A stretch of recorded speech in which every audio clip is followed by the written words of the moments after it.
then it's going to compromise the goal that I have, right? So we have to make sure that in our analysis of the information, right, in this process of transforming the information into intel, we want to make sure that we analyze in that sense. There are 3 different levels of analysis, right? So in talking still about analysis, we can talk about the first, which is hypothesis. Pretty obvious for everybody who is comfortable with the scientific method. I'm not going to explain hypothesis. Development of a plausible explanation, right? What we do is we apply the hypothesis to the facts, right? Based on the facts given within this bit of information, it's probably the case that ... right? It might be the case that ... It seems to be a correlation between ... right? So that's what the hypothesis is. We can't arrive at the hypothesis until we recognize the relationship of the facts, right? Once we see how the facts are related, then we can start to formalize an inference why and what the connection between those bits of information and those bits of facts, how they pertain to us arriving at this end state, this goal. The second evidence,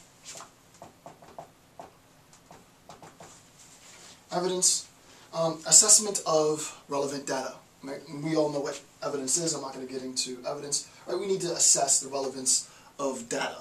Obvious. I'm not going to talk about evidence. Okay. Last, number 3, and this is very important actually. Assumptions. P-T-I-O-N-S.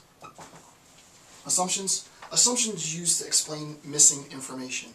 What will end up happening, for example, is that I will want to arrive at this goal. However, there will be some missing information, right? We'll just put a bit, right? There'll be a missing bit of information. And what I want to do is I want to make an assumption that these two things are obviously related based on the evidence that we've found, which leads me to believe that there's a bit of information that's missing. And that bit of information that's missing will help us arrive at our goal, right?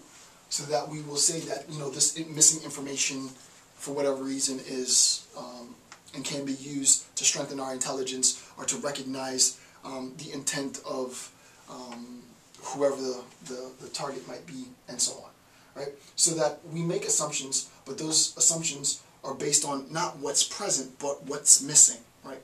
Based on the information that I do have, it seems to be the case that the information and the facts are related in this manner. However, there's something missing in that relationship, and I think that the significance of it missing has this, you know, draws this implication. So, assumption is the third aspect. Okay, so the third step, so evaluation is the first step, analysis is the second step, and the third step in transforming this information into intelligence is integration. Obviously, we're getting closer to actual intelligence. The analyst assembles the facts and relationships identified during the analysis to a unified whole. Right? They incorporate all these bits of information. Right? Bit of information here, bit of information here, fact here, fact here. They made an assumption, and so on and so forth. And then they recognize the connection that all of these have, right? Right? They recognize and they create a structure, a governing structure, a paradigm, if you will. A paradigm to explain the relationship between all these different bits and facts and assumptions of information, right? So integration, what I do is I take all of the, think of it in this sense, and this really is where the production of intelligence occurs. The example is one of baking a cake, right? The recipe might say, get an egg, get, I don't know what you call it, a whisk, a bowl, water, milk, sugar. You have all those bits of information, and then you integrate those bits of information to create this unified whole. Similarly, we have all of these otherwise random, desperate divergent bits of information and facts, and what we need to do is to use the methods that I described, hypothesis, evidence, testing, assumption, and so on, to create a narrative for the relationship between the different bits of fact.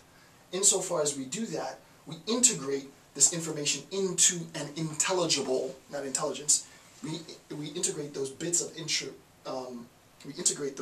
information into an intelligible narrative. That narrative is the overarching structure, and hence our intel, what will subsequently be our intel. And then finally, interpretation.